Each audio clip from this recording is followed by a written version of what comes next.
네, PPT 시간이 돌아왔습니다. PPT 시간. 나는 개인적으로 이 시간이 제일 좋은데 여러분들은 어떤지 모르겠네요. 자, 보겠습니다. 네. 명청시대고요. PPT 내용이니만큼 좀 많습니다. 마음의 준비를 좀 하세요. 네, 이 주원장 그죠? 명나라 홍무제 요 주원장의 초상화입니다. 버전이 두 가지가 있어요. 이거를 이런 말도 하지 말라 하더라고요. 한국사 4시간에 들은 친구들은 알겠지만 이런 것들이 어떤 편가르기를 조장한다 이런 의견이 또 있어요. 그래가지고 그냥 얘기하겠습니다. 이 버전이 두 가지가 있습니다. 네, 뭐가 더 실물에 가까울까요? 이게 보통 이제 주원장 홍무제의 변덕을 나타내는 아주 유명한 이야기인데 뭐가 진실인지 모르겠는데 하여튼 두 가지 버전이 있습니다. 이게 아마 원본에 가까울 거예요. 옛날에 내가 처음에 얘기했듯이 전염병으로 고생해가지고 얼굴이 막 꼰보거든요. 꼰보. 그래가지고 요 초상에 관한 일화가 있습니다. 처음에 황제가 되고 나서 이제 초상화를 그리려고 하니까 그림 잘 그리는 친구를 불러다가 이제 그려라고 한 거예요. 그래서 처음에 이렇게 만들어줬습니다. 근데 이렇게 만들어줘서 잘 그렸다 하면서 보냈어요. 상금 주고. 야, 네 그림 잘 그리네. 상금 주고 보냈어요. 그래가 이제 아침에 일어나가지고 이거 제일 잘 보이는데 이래 놔두고 이래 있는데 아침에 일어났는데 그날 또 기분이 별로 안 좋았는지 이걸 보니까 갑자기 열받는 거야. 왜? 분명 나는 이래 안 생겼거든.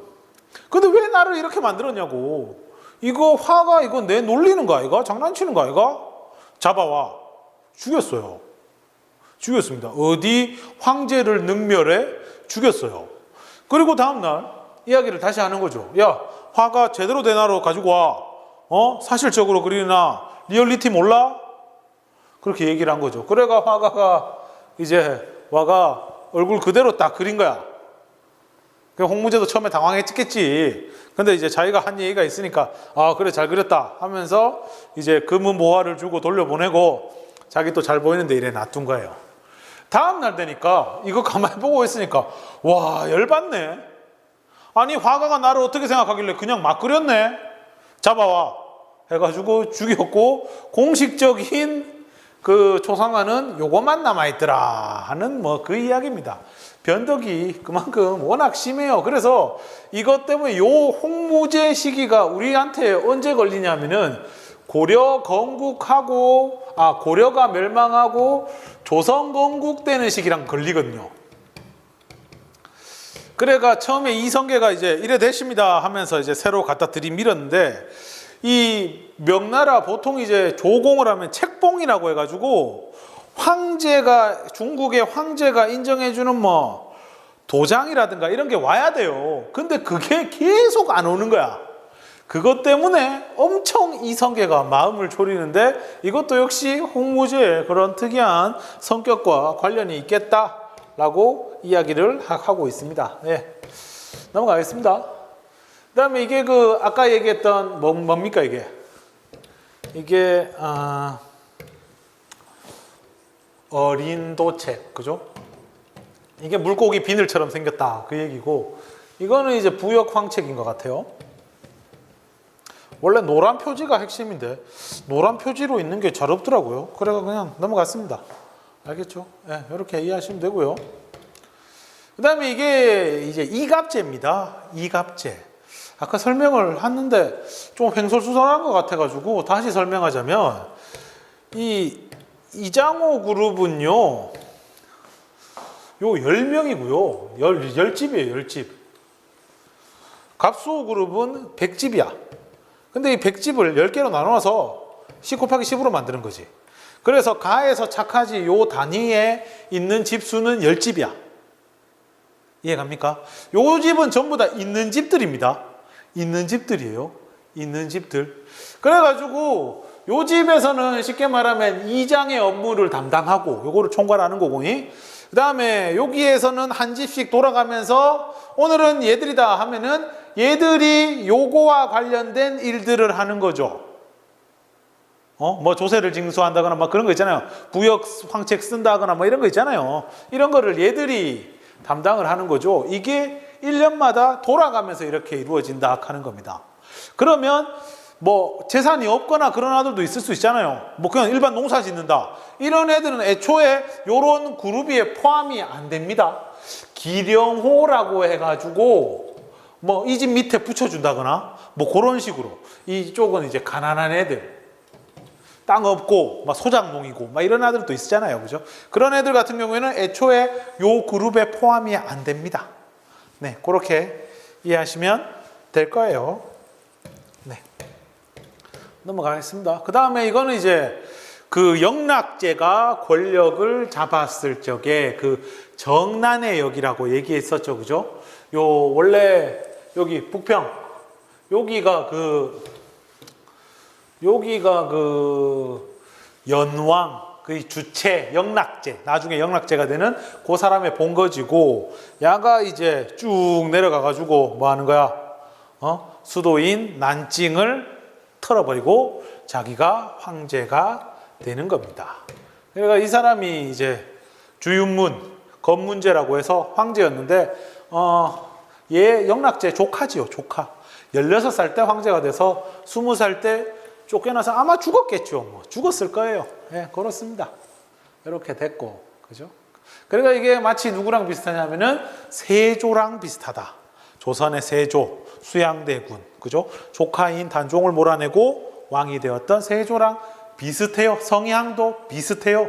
뭐 세조 수양대군 같은 경우도 뭐야? 한겨울에도 막 헐겁게 입고 다니면서 자기의 막 몸매를 자랑하고 막 그랬던 친구거든요. 네. 자, 그랬고 여기가 이제 그 베이징에 와가지고 지은 궁궐입니다. 자금성. 자금성 위에서 보면은 요렇다고 하네요. 그죠? 네. 그 다음에 이거는 이제 또 PPT를 잘못 만들었나 봐요. 자, 여기 이제 정화의 원정 얘기인데 잘 안 보이는데 요 동아프리카까지 갔어요. 동아프리카까지. 네, 동아프리카 동쪽까지 갔고 그래가 이게 그 기록이 많이 안 남아 있어요. 의외로.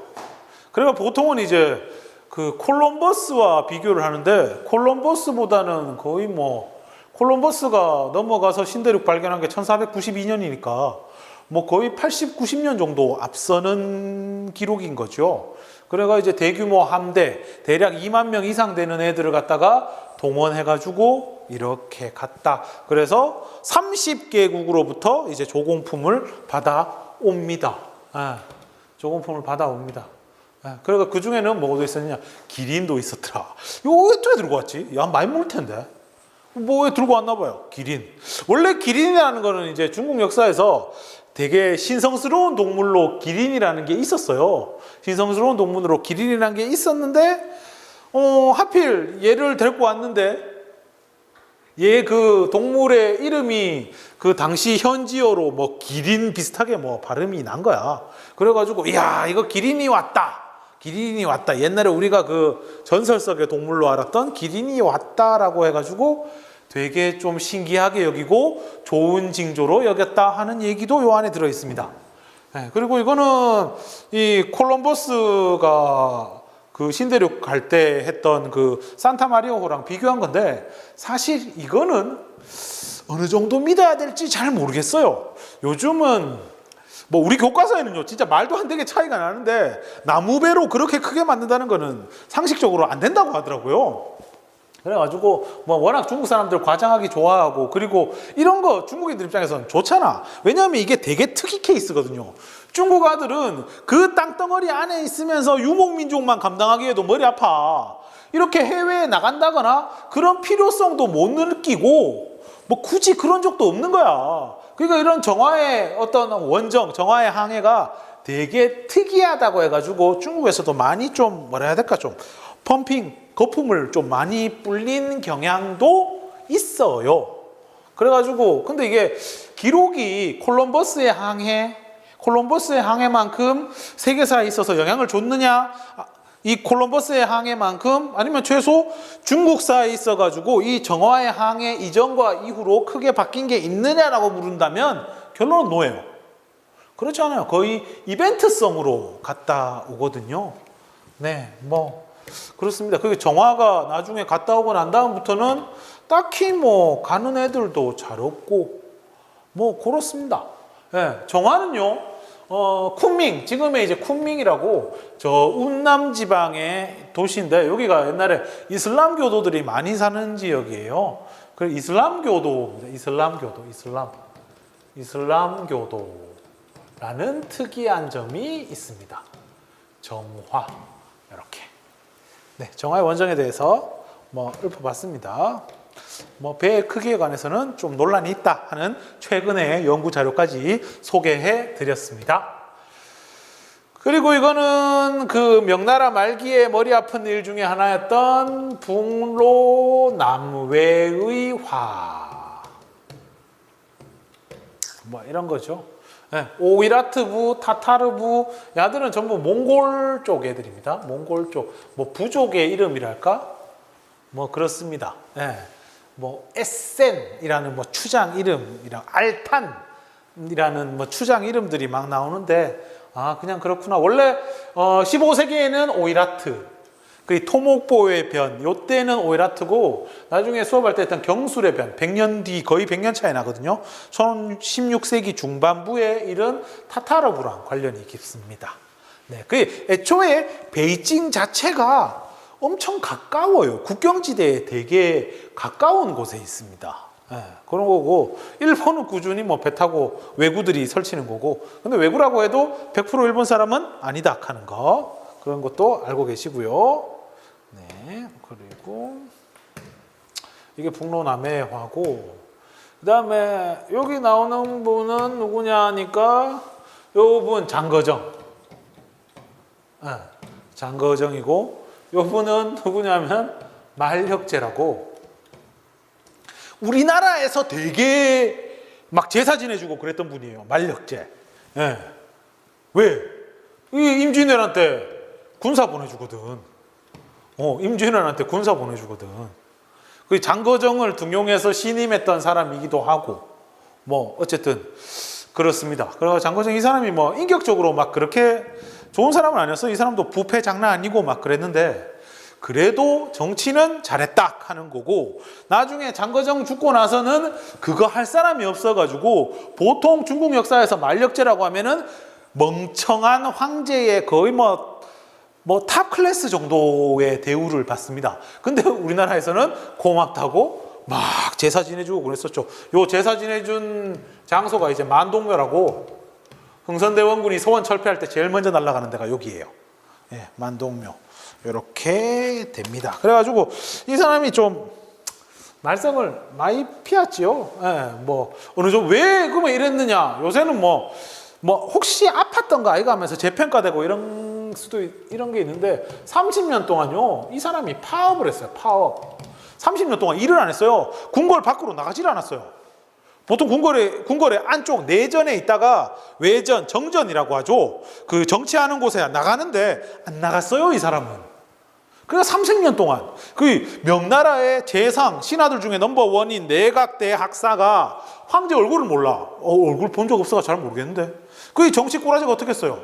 엉망이 된 거지. 그러면 왜 야는 파업을 했느냐 하면은 이때 당시에 있었던 국본 논쟁, 쟁국본이라고 해가지고 쟁국본이라고. 이 국본이라는 게 뭐냐? 나라의 근본 황태자를 정하는데 당시 만력제가 이뻐하던 후궁이 있어요. 걔 아들을 갖다가 황태자 자리에 올리려고 했는데 신하들이 반대를 한 거예요. 그러면 보통 중국의 황제라면 선택지는 두 가지입니다. 어떻게? 싸우거나 파이트 오와 받아들이거나 수용 영어로 뭐라 해야 되노? 자, 싸우거나 아니면은 받아들이거나 둘 중에 한 개인데 문제는 둘 다 안 했어요. 중국의 황제라면요, 야 내가 야를 삼겠다는데 니들이 뭔 말이야? 야 쟤들 다 죽여 되거든. 근데 야는 이것도 안 하고 저것도 안 하고 그냥 궁궐에 처박혔던 거야. 나중에 이거랑 같이 엮이는 게 뭐냐면은 그 우리가 광해군 있잖아요. 광해군. 광해군이 고생하는 이유 중에 하나가 명나라에서 허락이 안 떨어지거든. 명나라에서 얘를 세자 책봉을 안 해줘서 애를 먹거든. 이게 이런 과정이 있는 거예요. 당시 명나라에서 황태자를 둘러싸고 첫째 아들이 아니면 안 된다라고 신하들이 얘기를 했는데 광해군도 첫째 아니고 둘째잖아. 둘째인 광해군을 조선이라고 덥석 인정해버리면은 명분이 없잖아요. 이런 것 때문에 우리나라도 같이 엮여가지고 고생을 합니다. 만력제라고. 시계 한 번만 볼게요. 미안합니다. 네, 15분이네요. 네, 만력제입니다. 그래가 요즘은 좀 재평가 되는 것 같아요. 이 사람이 사실 30년 동안 이러고 싶어서 이런 게 아니고 많이 아팠다 하면서 아예 서 있지를 못할 정도였다라면서 하긴 하는데 그렇다고 해도 그죠? 그러면 아들한테 왕자를 주든가. 그리고 만력제 때 있었던 일들 중에 하나가 뭐냐면 만력 3대정이라고 이 만력 3대정이라고 대략 1590년대부터 1600년 그 사이에 큰일이 3번 있습니다. 요 영파인데 여기에서는 몽골족이었던 이제 보바이 난, 그리고 여기는 파주인데 여기는 양응룡의 난, 그리고 여기에 있었던 임진왜란 때 군사 파병한 거. 그래서 요 세 싸움에서 결국에는 명나라가 군대 보내서 다 이기는데 문제는 뭐냐? 1200만 냥이나 되는 돈을 썼다는 거죠. 당시 1년 예산이 400만 냥이었거든요. 3년치 예산을 꼬라박았어요. 그리고 이것 때문에 계속 재정 부족에 허덕허덕 거리게 되는 거죠. 네, 그렇습니다. 그래가 결국 이제 명나라 말기에 이자성의 난이라는 대규모 반란이 일어나게 됩니다. 그죠? 결국 이 싸움의 이 반란의 결과, 이 반란이 좀 길어요. 1627년 거의 20년 가까이 이어지던 농민 반란이 20년 동안 이어져요. 그래가 여기저기 다니면서 막 이래 하다가 결국 1644년 수도인 북경이 함락당하게 되고 거기에서 같이 나오는 게 요 산해관이라고 당시 청나라와의 싸움에서 가장 중요한 요충지 여기를 쥐고 있었던 거죠. 명나라의 오삼계가 청나라와 대치 상황이었는데 이 이자성의 난 때 북경이 함락됐을 적에 오삼계가 아끼던 첩이죠. 첩일 포로로 잡혀요. 그래가지고 거기에 오삼계가 빡 돌아가지고 어떻게 합니까? 이라시아이 마세, 어서 오세요. 청나라한테 문을 열어주게 되는 거죠. 이렇게 이어지게 됩니다. 예. 그래가지고 보면은 여기가 천하제일관이라고 부르는 산회관, 산회관 이런 요새였어요. 요새. 그러니까 여기가 최단거리거든요. 아니면 진짜 삥 돌아와야 되고 그거는 청나라로서도 말도 안 되고 결국 여기를 둘러싸고 몇 년 동안의 공방전이 벌어졌는데 오삼계 이 사람이 노련하게 싸움도 잘하는 장군이기도 했고 지형도 워낙 이렇게 좋아놓으니까 이 만주족들이 청나라 애들이 아무리 해도 잘 안 되는 거야. 근데 이자성의 난 때문에 오픈해버리게 되는 거고요. 그 고맙다고 뭡니까? 한족 장군들에게 3번이라고 해서 중국 남쪽의 땅을 떼준 거죠. 그죠? 그렇게 됩니다. 자, 이제 청나라로 넘어가네요. 다 비슷하게 생겼는데 누르하치, 홍타이지, 순치제 이렇게 됩니다. 그리고 강희제, 옹정제, 걸륭제 요 셋은 묶은 이유는 이제 강건성세라고 해서 전성기 그래가 영토도 무지막지하게 넓혔다. 그죠? 요게 빨간색이 옛날 명나라 시절, 요 지금 보라색으로 칠해진 게 지금의 중국. 그때 지금보다 훨씬 넓죠. 요렇게 되겠습니다. 그죠?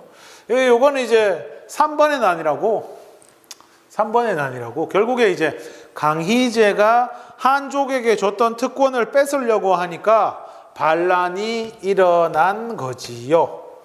그 얘기죠. 그 얘기. 그래가 여기 보이는 게 여기가 운남, 아이고 미안합니다.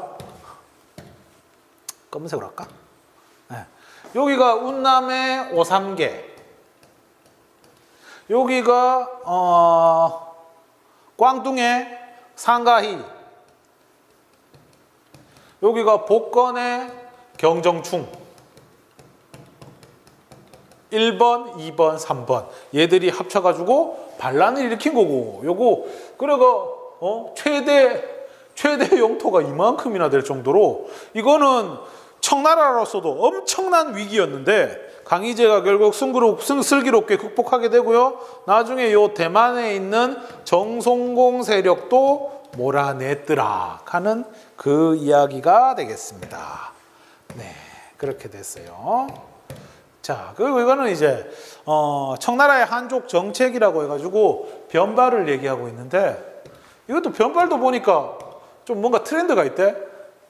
청나라 전기, 청나라 중기, 청나라 후기 가면 갈수록 털이 좀 많아지죠.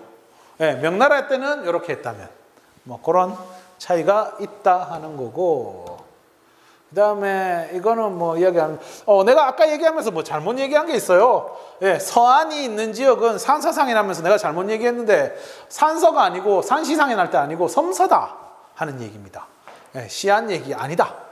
그러니까 뭐 오해하지 말라 하는 거고, 여기 색칠된 얘기는 그 옛날에 그 뭡니까? 옛날에가 아니고 그 뭐고 거기 백령교도의 날. 아 맞다. 방금 했는데 생각이 안 나. 백령교도의 난이다 하는 얘기입니다. 여기가 보면 어떤 지역이에요? 농업 쪽으로 뭐 사천숙 천하족 할 때 그 사천이고, 여기 호북 호남 지역은 호광숙 천하족 할 때 거기고, 양쯔강, 장강, 중류, 상류, 그러니까 농사 잘 되고 이런데, 그런 데일수록 뭐예요? 뭐 지방관들이 착취가 심한 거는 당연하지. 농사 잘 되는 데가 착취가 심하지. 그러니까 요 지역을 중심으로 해가지고 요런 큰 반란이 일어나는데, 요 10년 동안의 반란이 감당이 안 되더라 하는 뭐 그런 내용이에요. 네, 그런 내용입니다. 됐죠? 네. 그리고 이거는 이제 감한무역이라고 해서, 요거는 일본 애들 같은데, 이 나무 판때기를 잘라서 글자를 써서 자릅니다. 그래 잘라가지고 나중에 얘들이 장사하러 오면 맞춰보는 거야. 그러니까 맞춰가지고 맞으면은, 미안합니다. 맞으면은 장사하고 아니면 안 하는 거지 뭐. 통제무역. 그게 기본적으로 뭐 상업을 시원하게 열고 이런 스타일이 아니에요. 명나라나 청나라나. 알겠죠? 감한무역입니다. 그 다음에 이거는 이제 홍루몽. 아주 뭐 고전이다 하는 이런 거고, 홍루몽. 청나라 하면은 홍루몽이다. 이거는 경극이다. 유네스코 뭐 문화유산인가 뭐 그렇지. 그 다음에 이 사람은 마테오 리치다. 이 사람이 쓴 지도가 뭐예요? 그 고려 만국지도, 세계 지도를 만들었다. 중국을 한복판에 놔뒀다. 뭐 그런 얘기입니다. 비교적 되게 정확해요. 그 다음에 이분은 아담샬이라고 소현세자와 관련 깊은 분이죠. 소현세자.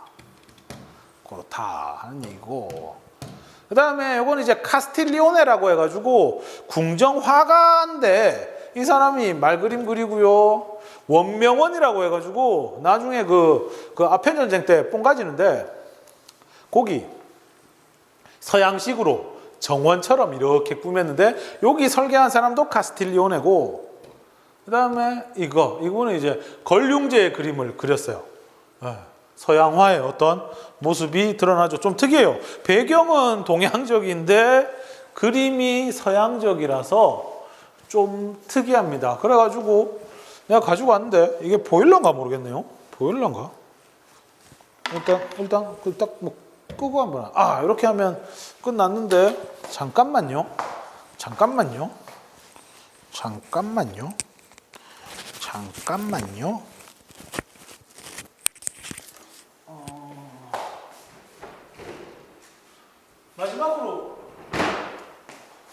마지막으로 뭐 자랑 좀, 뭐 자랑도 아니다. 옛날 장모님이 중국 갔다가 뭐 그래도 사위가 이거 그래도 역사 선생이라고 이걸로 사왔어요. 짜잔, 아까 봤던 겁니다. 걸륭 대열도라고. 걸륭제의 모습. 이게 카스틸리온의 그림인가 봐요. 네, 그런가 봐요. 네, 그렇답니다. 네, 어쨌든 여기까지 하고 PPT를 마치도록 하겠습니다. 이것도 중국산이라 벌써 다 떨어졌어요. 아, 진짜. 네, 여기까지 할게요. 안녕.